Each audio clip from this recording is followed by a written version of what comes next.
Chapter 18. The Extraordinary Bravery of Toothless. And that would have been the end of Hiccup if it had not been for the extraordinary bravery of a certain Toothless Daydream. Toothless, if you remember, had refused to join the battle at Death's Head Headland. He was intending to fly off somewhere down the coast a bit and lie low till it was all safe again. But he stayed at the highest point for a while, terrorising birds and rabbits. He must have been having a lovely time doing this, for he did not hear the approach of Stoik and the entire tribes of Hooligan and Meathead until Stoik grabbed him round the neck. "Where is my son?" asked Stoik. Toothless shrugged his shoulders rudely. "Where is my son?" bawled Stoik with an awe-inspiring yell, so loud that Toothless's ears trembled. Toothless pointed to Death's Head Headland. "Show me," said Stoik grimly. Under Stoik's fierce eye, Toothless reluctantly flapped off towards Death's Head Headland, followed by the two tribes. They arrived just in time to see the terrible monster throw Hiccup high in the air and catch him in his mouth like a whelk. So much for the fiendishly clever plan, thought Toothless. He was about to use the opportunity of Stoik's obvious distraction to sneak off to a place of safety when something stopped him. Nobody knows what that something was. It was a moment which changed the whole world view of the Hooligan tribe.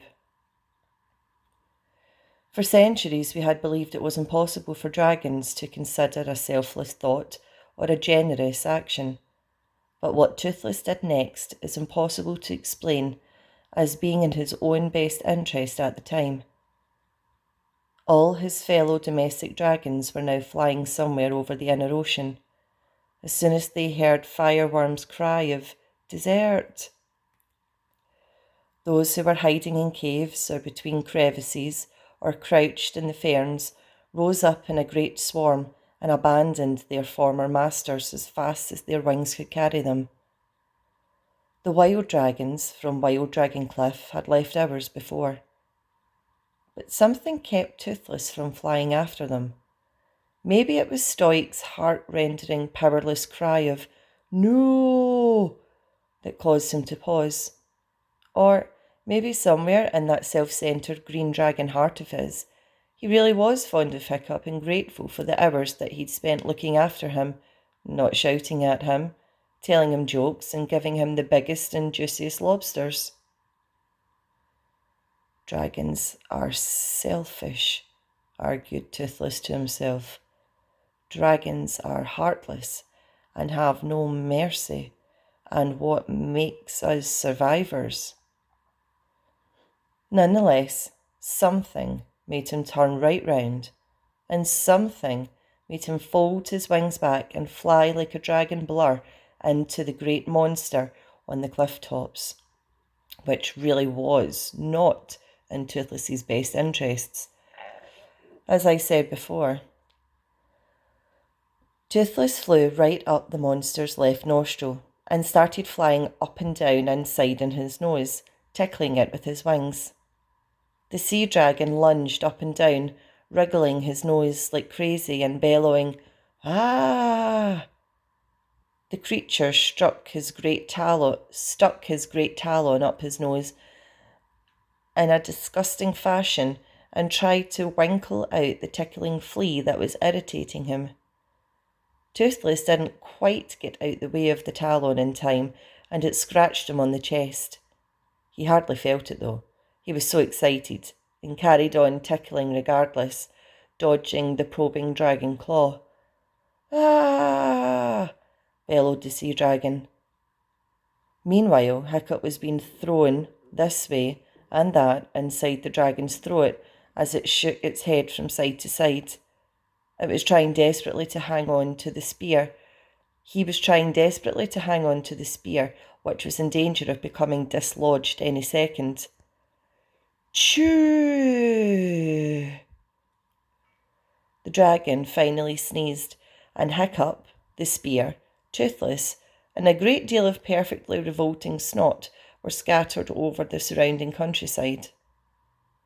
Toothless remembered, as he was shooting through the air, that boys can't fly. He folded his wings and dived after Hiccup, who was rapidly heading towards the ground. Toothless grabbed hold of Hiccup by the arm and tried to take his weight. Dragon's talons are extraordinarily strong, and he was able to break Hiccup's fall. Not entirely, but enough so that when Hiccup crashed into the heather, he was travelling reasonably slow. Stoic came plunging frantically through the grass.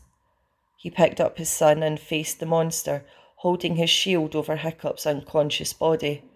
Toothless hid behind Stoic. The Green Death had recovered from his sneezing fit, and he shuffled forwards, bleeding horribly from fatal wounds to his chest and throat. He lowered his terrible head till it was on a level with the cliff top, and his evil, yellow eyes looked straight at Stoic. "Time to die, for all of us," purred the Green Death. "You can't save his life now, you know. You are quite helpless. My fire will melt that shield like butter." The Green Death opened his mouth, and he slowly sucked in a breath.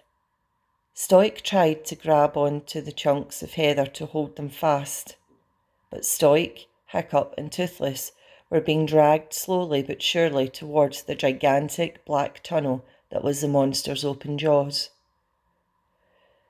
The Green Death paused for a moment before he blew out again, enjoying their terror. "This is what happens if you don't listen to the dragon law," shrieked Toothless to himself in horror as he peered round the side of Stoic's cloak. The monster puffed out his cheeks, and Stoic and Toothless waited for flames to consume them. But no fire came out. The Green Death looked very surprised. He puffed out his cheeks and blew a little harder. And again, no fire.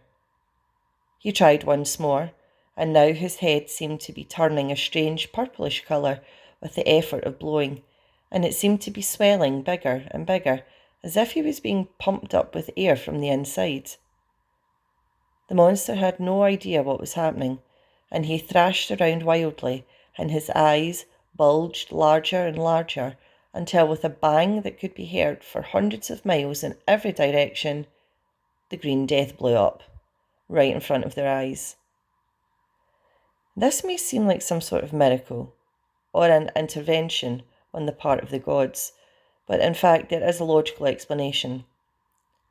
When Hiccup was hanging in the sea dragon's throat, desperately repeating, "I need to live, I need to live," to himself, he'd taken off his helmet and had plugged the horns as hard as he could into the fire holes.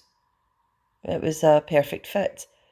So when the dragon tried to use his fire, the blockage caused a build-up of pressure that eventually grew so great that the Green Death simply exploded. Now there were pieces of dragon flying in all directions.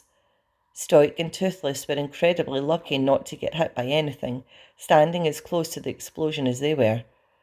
But a single burning dragon tooth, 8 foot long, well, that was one of the monster's smaller ones, exploded straight towards Hiccup. The boy had been dragged out from under the shelter of Stoic's shield by the intake of the monster's breath, and was now lying on the ground a couple of feet in front of Stoic and Toothless, completely exposed. Stoic caught the movement of the tooth out of the corner of his eye and flung himself and his shield forward. Only a Viking could have got there in time. Shooting woodcock with a bow and arrow develops very quick reflexes. So Stoic's shield did save Hiccup's life, after all. If it had not been there, the tooth would have impaled Hiccup like a prawn on a stick. As it was, it buried itself deep, deep, deep into the bronze centre of the shield and quivered there, blazing with green-edged dragon flames. Stoic lifted the shield, terrified that the tooth might have pierced through to his son, but Hiccup was unharmed. His eyes were open and he was listening for something. He was listening for a strange sound that seemed to be coming from the flaming tooth itself.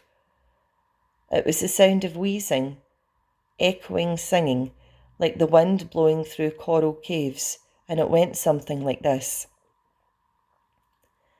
I tell the mighty big blue whale his life is over soon. With one swish of his armoured tail, I put out the sun and moon. The winds and gales are quivering when I begin to roar. The waves themselves are shivering and trembling back to shore.